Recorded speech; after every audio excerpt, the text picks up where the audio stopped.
ప్రియులారా, చదువుబడిన లేఖన భాగం మత్తయి సువార్త 21వ అధ్యాయం 28వ వచనం నుండి 32వ వచనం వరకు గల లేఖన భాగాన్ని ధ్యానం కొరకు మనం చదువుకొని ఉన్నాం. ఈ చదువుబడిన లేఖన భాగంలో 28వ వచనం ప్రారంభం ఒక ప్రశ్నతో ప్రారంభమవుతున్నది. మీకేమి తోచుచున్నది అనే ఒక ప్రశ్నతో ఈ వచనం ప్రారంభమై ఒక సంగతిని ప్రభువు తెలియజేస్తూ ఉన్నారు. ఒక మనుష్యునికి 2 కుమారులు ఉన్నారు. ఆ 2 కుమారుల దగ్గరికి తండ్రి వెళుతున్నాడు.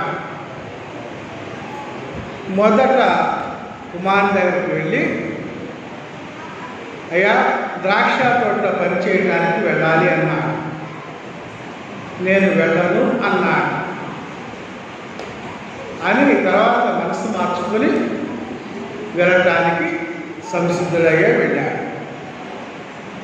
రెండో కుమారుడి దగ్గరికి వెళ్ళి ద్రాక్ష తోట పనిచేయాలి అంటే వెళతాను అన్నాడు. కానీ వెళ్ళలేదు.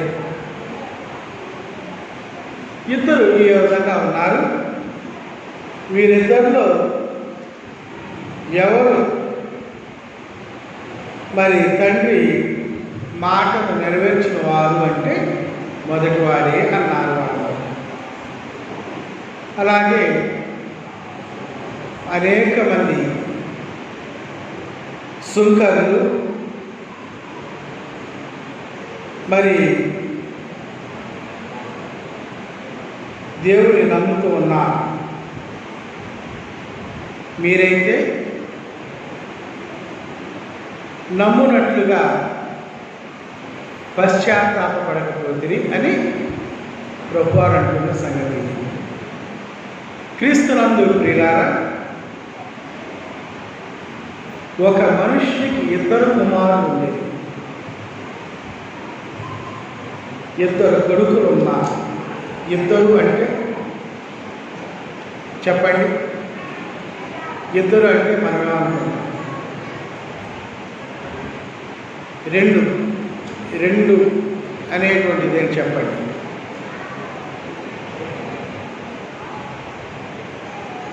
వెలుగు చీకటి.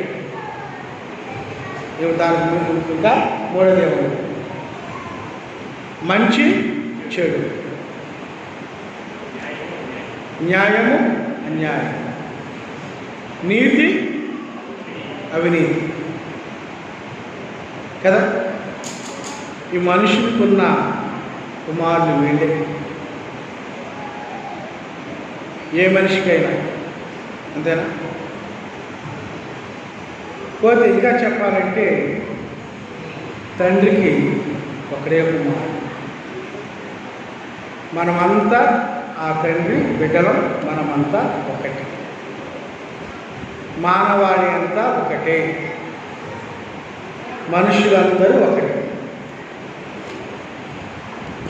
కాబట్టి ఒక్కటైనా ఈ మనుషుడు ఒక్కడే మనుషుడు తాను చేస్తున్న పని ద్వారా రకరకాలుగా కనబడుతున్నాడు. ఆ తండ్రి బిడ్డలం మనమందరం. ఆ తండ్రి ఇష్ట ప్రకారం చేసేవారం, చేయని వారం. ఆ తండ్రి ఇష్ట ప్రకారమే మనమందరం ఉన్నాం. 2 కుమారులు, అవ్వ ఆదాములకు 2 కుమారులు. వారి పేర్లేంటి? కయీను, హేబేలు. వారిద్దరూ ఎక్కడికి వెళ్ళారు? ఆదికాండ 4వ అధ్యాయంలో ఎక్కడికి వెళ్ళారు? దేవుని సన్నిధికి వెళ్ళారు. అంతేనా? వాళ్ళిద్దరూ కలిసి ఎక్కడికి వెళ్ళారు? దేవునికి బలి ఇవ్వటానికి, లేకపోతే దేవునికి అర్పణలు ఇవ్వటానికి వెళ్ళారు. కదా. వారిద్దరూ కూడా యెహోవా అర్పణలు ఇవ్వటానికి ఉండాలి, అనగా దేవుని పట్ల తమ కృతజ్ఞతను తెలియచేయడానికి ఉండాలి. ఒకటి అంగీకరించబడింది, ఒకటి అంగీకరించబడలేదు. అది అక్కడ జరిగింది. అనగా మనమందరము ఆ తండ్రి బిడ్డలం, మనమందరం వెళుతున్నాం. అంగీకరించబడితే సంతోషం, అంగీకరించబడకపోతే కోపం. అది అక్కడ జరిగింది. అలాగే మనందరి జీవితాల్లో కూడా ఇటువంటి పరిస్థితులు ఎప్పుడూ ఉంటాయి. అయితే దేవుడు మాత్రం మనందరి పట్ల శ్రేష్టమైన కృపను చూపిస్తున్నాడు. ఇక్కడ ద్రాక్ష తోట అనేటువంటిది ఒక ప్రధానమైనటువంటి సంగతి. మనం చూస్తే నిత్యము ఈ ద్రాక్ష తోటకు వచ్చిన ఉపమానాలు అనేక బైబిల్లో కనపడుతూ ఉంటాయి.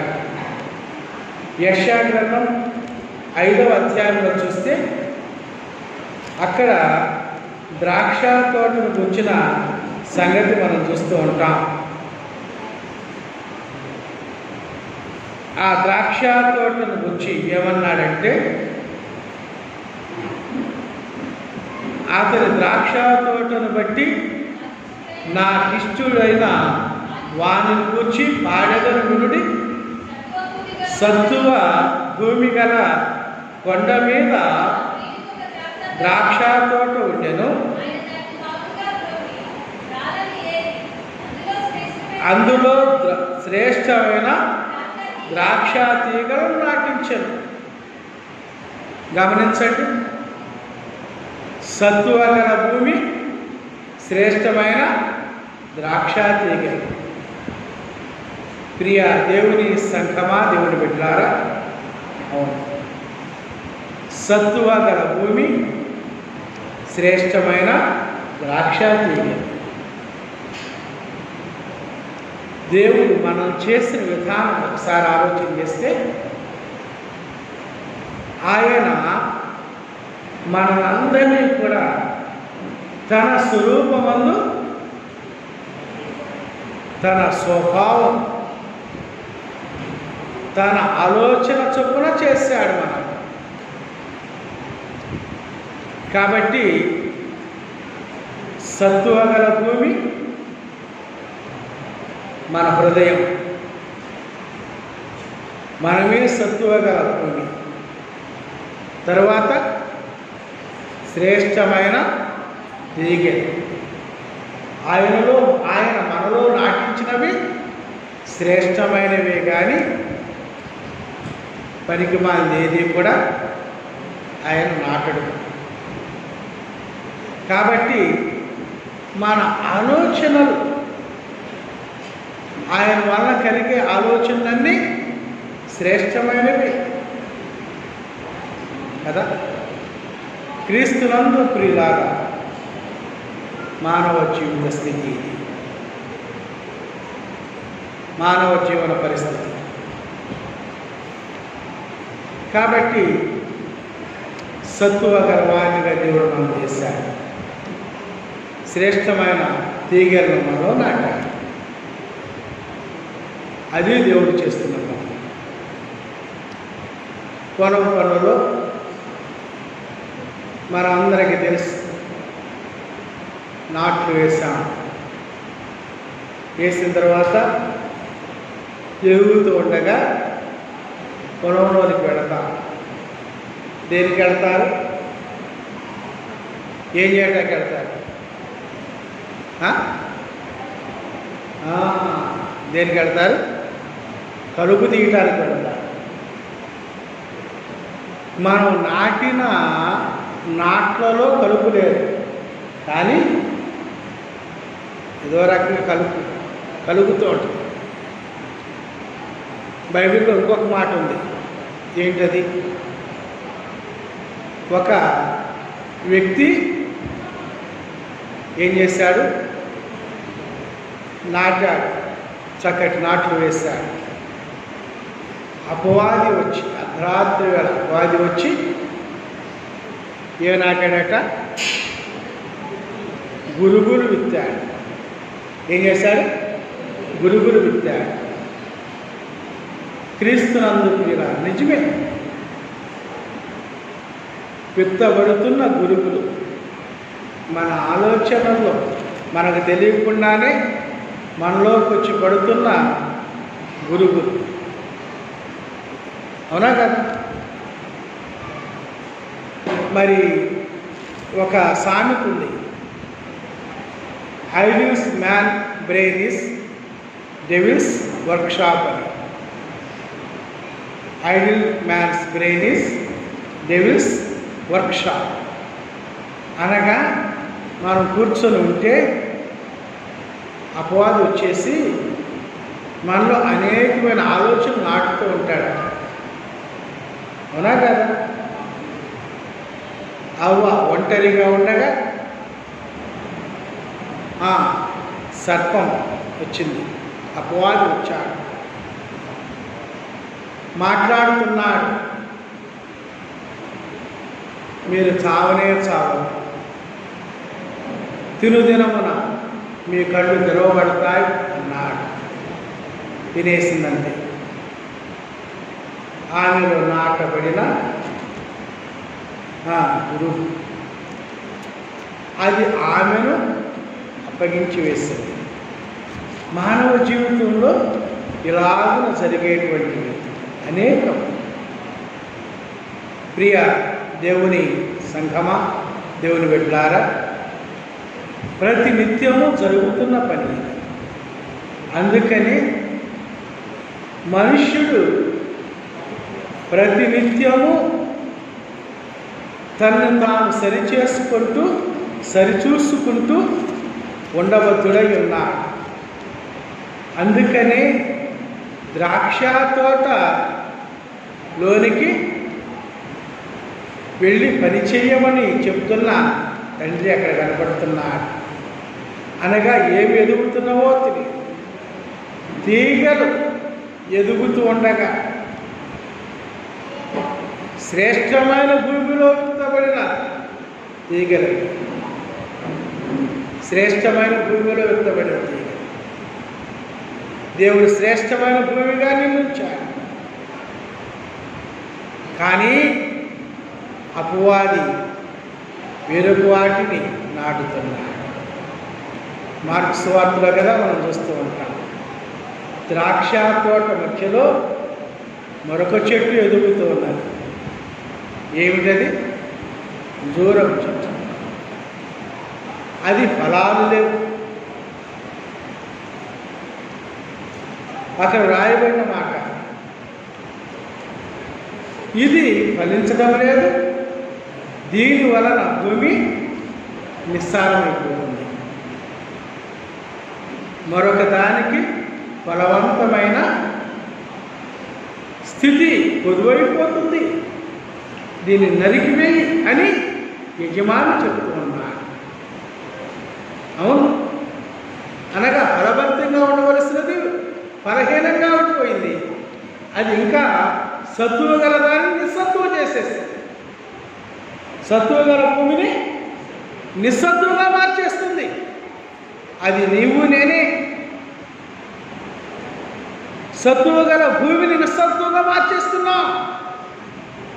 దేవుడు మనల్ని సత్తువ గలవారిగా చేస్తే దేవుడు నీలో ధైర్యాన్ని, ప్రోత్సాహాన్ని నింపితే నువ్వేమే నింపుకుంటున్నావు? నిరుత్సాహం, తర్వాత నిస్సారం. నేను చేయలేను, నేను సాధించలేను, అది నిస్సారమైన స్థితి. క్రీస్తునందు ప్రియులారా, దేవుని చేత నువ్వు చేయబడిన విధానంలో నీవు శక్తిమంతుడు.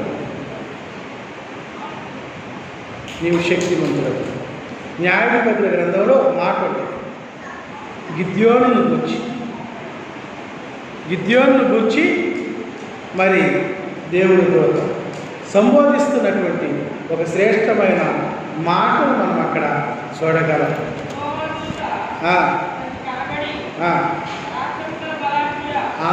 ఏమంటున్నాడు? పరాక్రమము గల బలాఢ్యుడా, యెహోవా నీకు తోడై ఉన్నాడు. యెహోవా నీకు తోడై ఉన్నాడు. ప్రియా దేవుని సంఘమా, దేవుని బిడ్డలారా, దేవుడు ఎలా నిర్మూలన చేస్తాడంటే పరాక్రమము గలవాడిగా చేశాడు. నీవు పరాక్రమము గలవాడు, నీవు కాదు పరాక్రమము. బలము నాదని యెహోవా ఒక్క మారు సెలవిచ్చాను, అది నాకు 2 మార్లు ఇవ్వబడినంటాడు కీర్తనకారుడు. నిన్ను బలము గలవాడిగా చేస్తున్నది దేవుని యొక్క శక్తి. నిన్ను పరాక్రమ గలవాడిగా చేసేది దేవుని యొక్క శక్తి. నీవు పరాక్రమ గలవాడువు, నీవు పరాక్రమ గలవాడవు, నీవు పరాక్రమ గల కార్యాలు చేయడానికి దేవుని చేత చేయబడ్డావు. పరాక్రమ గల పనిలో ఉండటం కోసం దేవుడిని చేశాడు. ప్రభు కోసం పాడటానికి, ప్రభు కోసం పనిచేయటానికి, ప్రభువారి కోసం విజ్ఞాపన చేయటానికి, ప్రభువారి కోసం అనేక మందిని సమకూర్చడానికి, ప్రభువారి యొక్క స్వార్థను అనేక మందిని తెలియచేయడానికి, ప్రభువారిని కూర్చున్న సంగతిని లోకానికి ప్రకటించడం కోసం నిన్ను పరాక్రమం గలదాన్నిగా దేవుడు చేశాడు. నువ్వు ఎందుకు నిస్సారంగా ఉంటున్నావు? ఎవరికి ఏం చెప్పట్లేదు. మనం నీకు నీవు నింపుగా కలిగిస్తాం. ప్రభువా, నీ పరాక్రమం చేత, నీ ప్రభావం చేత నన్ను ప్రభావితం చేయనాయన. నా కుటుంబానికి నేను ప్రభావం గలదానిగా ఉండటానికి, ప్రార్థనా ప్రభావం గలదానిగా ఉండటానికి, ఒక విజ్ఞాపన చేసేటువంటి విజ్ఞాపనకర్తగా ఉండటానికి నీ ప్రభావంతో, నీ పరాక్రమంతో వేడుకోబద్దలం కాదా? వేడుకోవాలి. నీ కుటుంబం కోసం చేయి ప్రార్థన, నీ బిడ్డల కోసం ప్రార్థన చేయి. విలాపవాక్య గ్రంథకర్త చెప్తున్నాడు కదా, సియోను కుమారి ప్రకారమా రేయి మొదటి జామున మొరపెట్టు, నీ పసిపిల్లల ప్రాణం కొరకు అన్నాడు, నీ హృదయాన్ని కృమ్మరించు అన్నాడు. ప్రియ దేవుని బిడ్డలారా, మనం పరాక్రమ గలవాలి. దేవుడు మనం పరాక్రమ గలవాలిగా చేశాడు. మొదట ఎందుకు వెళ్ళను అంటున్నాడు? మనుష్యుడు చాలాసార్లు ఏమనుకుంటాడంటే, ఇది నా పని కాదు. మోషే కూడా అదే అన్నాడు, నేను వెళ్ళను, నేను చేయలేను, నా వల్ల కాదు, నేను నోటి మాంద్యము గలవాడు. ఏమంటున్నాడు? నేను నోటి మాంద్యం గలవాడు. క్రీస్తునందు ప్రియులారా, నిజమే, చాలాసార్లు మనం కూడా నేను నా వల్ల కాదు, నేను నోటి మాంద్యం గలవాడు. దేవుడు అతను వాడుకుంటున్నాడు బలమైన సాధనంగా. మనస్సు మార్చుకొని అన్నాడు ఇక్కడ మాట. ఇతను ఏం చేశాడు? మనస్సు మార్చుకుని తోటలోనికి వెళ్ళాడు, పని చేయటానికి వెళ్ళాడు. ప్రియా దేవుని సంఘమా, దేవుని పెట్టాడు. కుమారుడు మనస్సు మార్చుకున్నవాడు. నిజమే ప్రియా దేవుని బిడ్డలారా, ఒకసారి ఆలోచించాడు. మన పరమ తండ్రి నీకు ఎన్ని వసతులు వనరులు కల్పించాడు. మనం ఎంతసేపు ఏమంటామంటే లేని దాని గురించి ఆలోచిస్తామట, ఉన్నదాన్ని ఉపయోగించమాట. లేని దాని గురించి ఆలోచిస్తాం, ఉన్నదాన్ని ఉపయోగించాలి. అది మానవ స్వభావం. నెగిటివ్నెస్,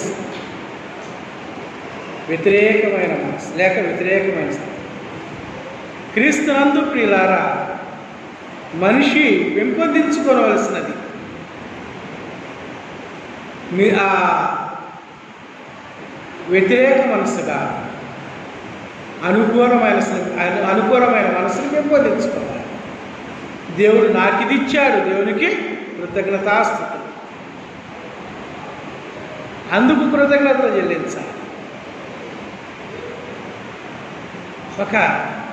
కొన్నిసార్లు వాస్తవం కాదో తెలియకపోవచ్చు, కానీ కొన్ని ఫేస్బుక్లు ఆటలు చూస్తున్నాడు. ఒక ఆమెను పెట్టాడు. ఆమెకు 2 చేతులు లేవు, కానీ తాను కార్ డ్రైవ్ చేస్తుంది. అది ఎంతవరకు వాస్తవమో తెలియదు. సీట్లో కూర్చున్న తర్వాత ఆ కాలు వేళ్లతోనే బటన్ స్టార్ట్ చేసింది. అలాగే మరి కారు స్టీరింగ్ అంతటిని నడిపిస్తుంది. చక్కగా డ్రైవ్ చేసుకుంటూ వెళ్ళిపోతూ ఉంది.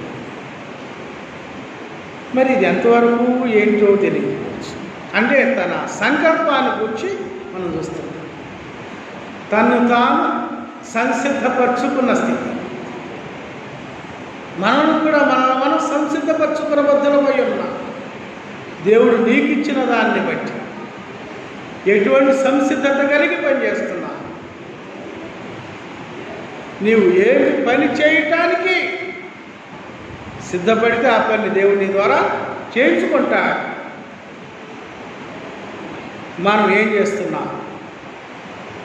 మనస్సు మార్చుకొని వెళ్ళాడు. నెహెమ్యా గ్రంథం 4వ అధ్యాయం 6వ వచనంలో ఒక మాట చూస్తాం. నెహెమ్యా గ్రంథం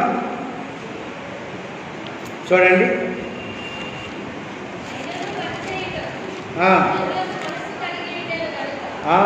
పని చేయుటకు జనులకు మనస్సు కలిగి ఉండెను. అది ప్రధానం అక్కడ. ప్రియా దేవుని బిడ్డలారా, పని చేయుటకు జనులకు మనస్సు కలిగి ఉండెను కనుక గోడను కట్టించుచుంటివి. మనస్సు కలిగి ఉన్నారు జనులు, పనిచేసేటువంటి మనస్సు. ప్రియా దేవుని బిడ్డలారా, అతడు మనస్సు కలిగి ఉన్నాడు. నిజమే, నా తండ్రి ఇష్ట ప్రకారం చేయటం నా విధి కదా అని తన మనస్సు మార్చుకున్నాడు. నీవు నేను కూడా తండ్రి చిత్తమును నెరవేర్చుటే పరమ విధి అని ఎరిగి ప్రభువారు చేసిన పనిలో మనం పాలిభాగస్తులం కావాలి కదా. కాబట్టి మొదట నీ మనస్సు అంటే ఇప్పటివరకు అనుసరిస్తున్న విధానం కావచ్చు, కానీ పని చేయుటకు ఇప్పటివరకు మనసు లేకపోయింది. దేవుని పని చేయటానికి మనసు లేని స్థితిలో ఉండిపోయా. ఏ పనైనా చేయొచ్చు కదా, దేవుని కోసం ఏ పనైనా చేయ. నువ్వు చేసే పని అది ప్రయోజనకరంగా ఉంటుంది కనుక ఆ కుమారుడు మనస్సు మార్చుకున్నాడు. పని చేయుటకు మనస్సు కలిగి ఉండండి. ప్రియులారా, దేవుని యొక్క పరిచర్య చేయుట ప్రభువారిని లోకానికి కనుపరచుటకు మనస్సు కలిగి ఉండ బద్ధులమై ఉన్నాం. అది మనం అక్కడ చూస్తున్నాం. కాబట్టి ఆ పని దేవుని యొక్క పని పాలిభాగస్తులై ఉన్న దీవెన ఆశీర్వాదం నిరంతరము నీకు కలుగుతుంది. అదే రూతు గ్రంథంలో మనం చూస్తాం. ఆమె పని చేయడం మనసు కలిగి ఉంది, పని చేయొచ్చు ఉన్నది. ఆ పనిని మనం చూస్తున్నప్పుడు అక్కడ ప్రశంసించబడుతున్న మరొక శ్రేష్టమైన కృపాస్థితిని కూడా మనం చూస్తూ ఉంటాం. ఏమని అంటే అక్కడ ఆమె ప్రశంసించబడుతున్న విధానం ఎలా ఉన్నదో చూడండి. 2వ అధ్యాయం 11వ వచనంలో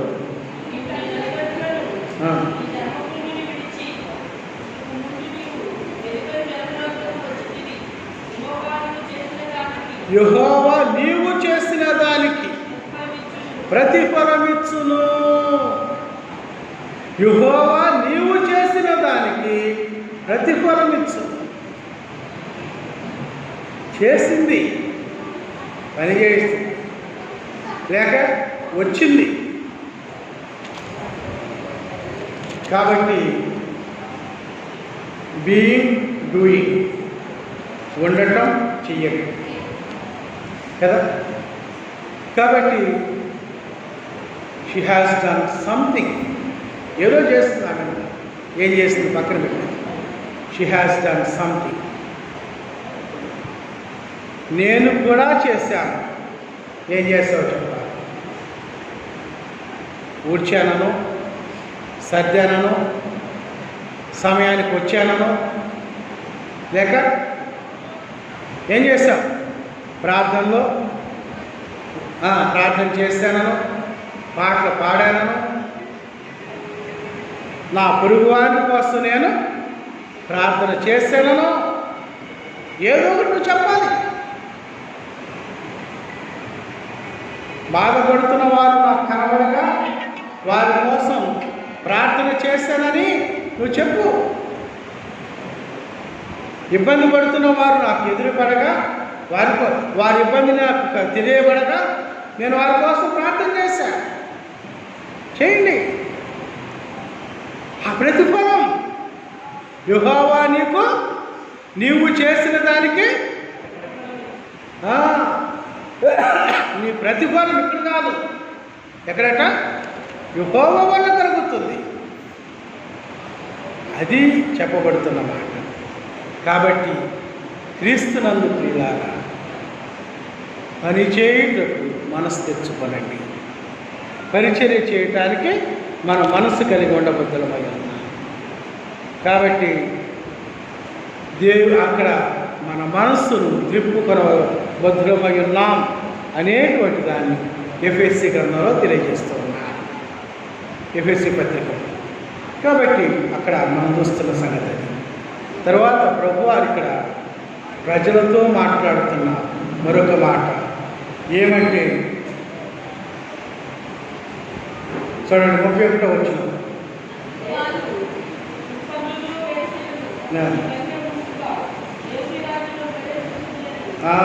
సుంకరులను వేశ్యలను ముందుగా దేవుని రాజ్యంలో ప్రవేశించు. ఎవరు ఎక్కడి నుండి వచ్చినారు మీరు అంటే చూడండి, లూకా సువార్త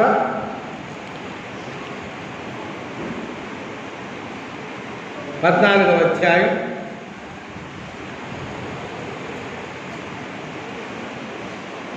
14వ అధ్యాయం 21వ వచనం.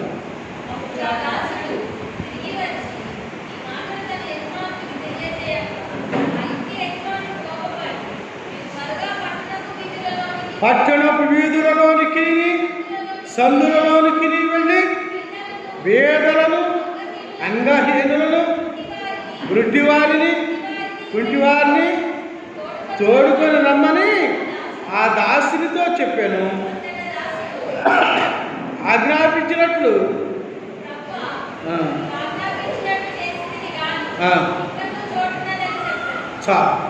కాబట్టి వీరు ఎక్కడున్నారంటే వీధులలోనికి వెళ్ళి సందులలోనికి వెళ్ళి, వీధులలోనూ సందులలోనూ అనగా నిస్సహాయులుగాను నిరాశ్రయులుగాను ఉన్న ప్రజలు వీళ్ళు. నిస్సహాయులుగాను నిరాశ్రయులుగాను ఉన్న ప్రజలు వాళ్ళని తోడుకొస్తున్నారు. సమాజంలో నిస్సహాయులుగాను నిరాశ్రయులుగాను ఉన్న మన యొద్దకే సువార్త వచ్చింది. ప్రభువారు మన యొద్దకే వచ్చారు, మనకే సువార్త అందించబడింది. అందుకనే పేతురు తన పత్రికలో రాయించాడు ఏమని? ఒకప్పుడు ప్రజ కాక ఇప్పుడు దేవుని ప్రజ అయితిమి. ఒకప్పుడు కనికరించబడక ఇప్పుడు కనికరించబడుచున్నా.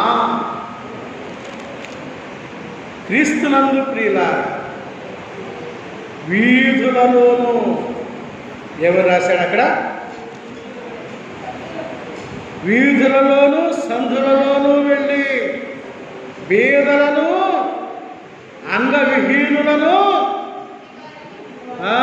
గుడ్డివారిని కుంటివారిని తోడుకొని రండి. వీళ్ళు దేవుని యొక్క సాన్నిధ్యానికి తోడుకొని రాబడిన వారు సుంకరులు. సుంకరులు అంటే విలువేయబడిన వారు, దూరంగా ఉన్నవారు కదా సుంకరులు. సుంకరుల యొద్దకు పరిసేయులు రారు, అంటరాని వారు కదా. క్రీస్తునందు ప్రియ దేవుని సంఘమా, దేవుని ప్రియ లోకాస్వార్తలు మరొక చోటు కూడా మనం చూస్తాం. ఏమనంటే మరి ఆ సుంకరి ప్రార్థన చేయటానికి వెళ్ళిన స్థితిని గురించి లూకాసువార్త 18వ అధ్యాయంలో మనం చూస్తుంటాం. 13వ వచనంలో సుంకరి దూరంగా నిలిచిండి ఆకాశం వైపు కన్నులెత్తి చూచుటకైనా ధైర్యం చాలక రొమ్ము కొట్టుకొనొచ్చు, దేవా పాపినైన నన్ను కరుణించుమని పలికెను. సుంకరి ఏమి చేస్తున్నాడట? పశ్చాత్తాపడుతున్నాడు. దూరముగా నిలిచిండి కనులెత్తుడికైనా ధైర్యము చాలక రొమ్ము కొట్టుకొనొచ్చు, పాపినైన నన్ను కరుణించుమని పలికాను. కరుణించుమని పలికాను. క్రీస్తునందు ప్రియులారా, కీర్తనాకారుడు చెప్పిన మాట, తన అతిక్రమములకు పరిహారం పొందినవాడు, తన పాపమునకు ప్రాయశ్చిత్తము పొందినవాడు ధన్యుడు. పరిహారం, ప్రాయశ్చిత్తం సుంకరి చేసుకుంటున్నాడు, పరిసేవన చేసుకోవడం అవును కదా. ఇది నా క్రైస్తవ సంఘం. అందుకని అంటున్నాడు. ఏమన్నారు ప్రభువారు అక్కడ?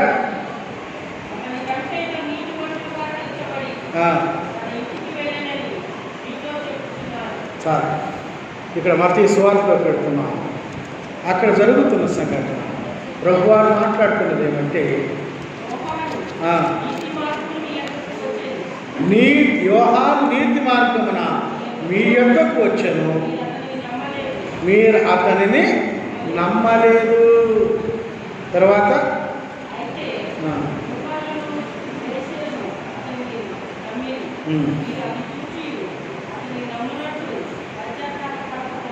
చాలు. కాబట్టి క్రీస్తునందు ప్రియులారా, నీతి మార్గమున మీ యొద్దకు వచ్చాను, అతనిని నమ్మునట్లు పశ్చాత్తాపడకపోతిరి. ఇది నా ప్రాముఖ్యమైనది ఏమంటే, నీ నమ్మిక స్థిరపడటం కోసం నీవేం చేయాలట? పశ్చాత్తాపడాలి. నీ నమ్మిక, దేవుని యందు ఉన్న నమ్మిక నిజమైనదైతే నీవు ఇప్పుడు చేయవలసిన పని ఏమిటి? పశ్చాత్తాపడడం.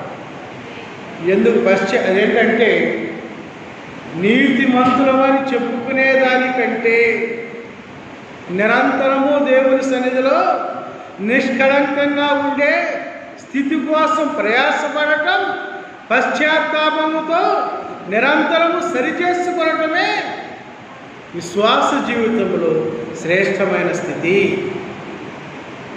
కాబట్టి అవును, ఎందుకంటే నేను నిరంతరము పశ్చాత్తాపపడాలి.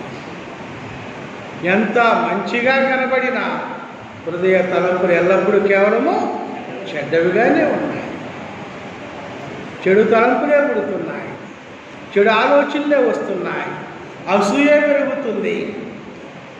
ఒకరిని చూస్తే ఎందుకో కూడని అసూయ. ప్రభువా, నాకు అట్టి అసూయ కలగకుండా చేయనాయన, పశ్చాత్తాపపడవద్దు. ఒకరిని చూస్తే ఎందుకో తెలియని ద్వేషమైన మనస్సు, అట్టి స్థితిని నాలో నుండి తీసివేయమని పశ్చాత్తాపపడబద్దులమై కదా. అదే 51వ కీర్తనలో దావీదు పశ్చాత్తాపడుతున్నాడు కదా. ఎంతగా పశ్చాత్తాపడుతున్నాడంటే, నీ ఎదుట నేను పాపం చేసి కదా. కాబట్టి అవును, మనుషుల ఎదుట కాదు, మనుషులకు తెలియదు. దేవుని ఎదుట మన అంతరంగమట నిరంతరము ఆయన కనుసన్నల్లో నిలిచే ఉంటుందట. మనం కొన్ని చోట్లకు వెళుతున్నప్పుడు అక్కడ రాయబడి ఉంటుంది, ఈ షాపింగ్ మాల్ అంతా కూడా సీసీ కెమెరాల పర్యవేక్షణలో ఉన్నది, జాగ్రత్త. అవునా కాదా? ఈ షాపింగ్ మాల్ సీసీ కెమెరాల పర్యవేక్షణలో ఉంది. ప్రియులారా, గమనించండి. మనం ఇక్కడి నుండి మందర వెళ్ళినా, ఇటు నుండి విజయవాడ వెళ్ళినా,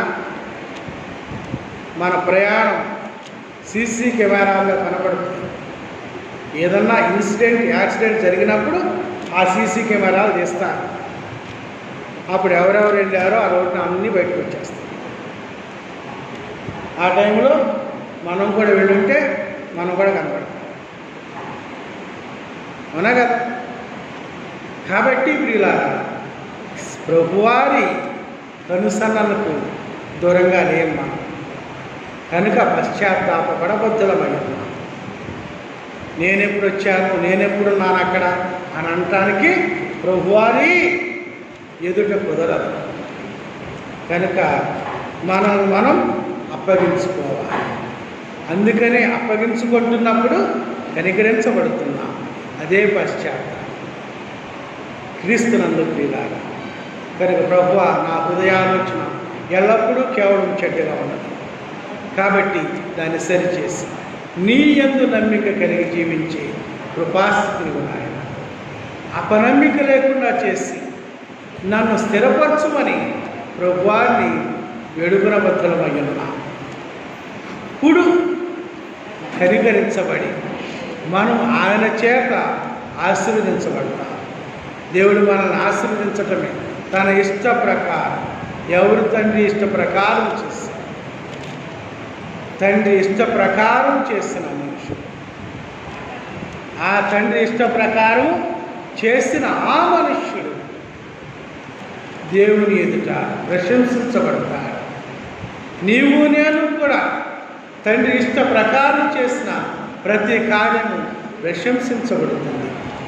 కనుక క్రీస్తునందు ప్రియులారా, మనమందరము కూడా మనస్సు మార్చుకొని ఆయన మాటల యందు నమ్మిక ఇచ్చి నిరంతరము పశ్చాత్తాపపడి ఆయన పనిలో బాలిభాగస్థులమై ఉండటానికి మనం ప్రభువారికి అప్పగించుకుందాం.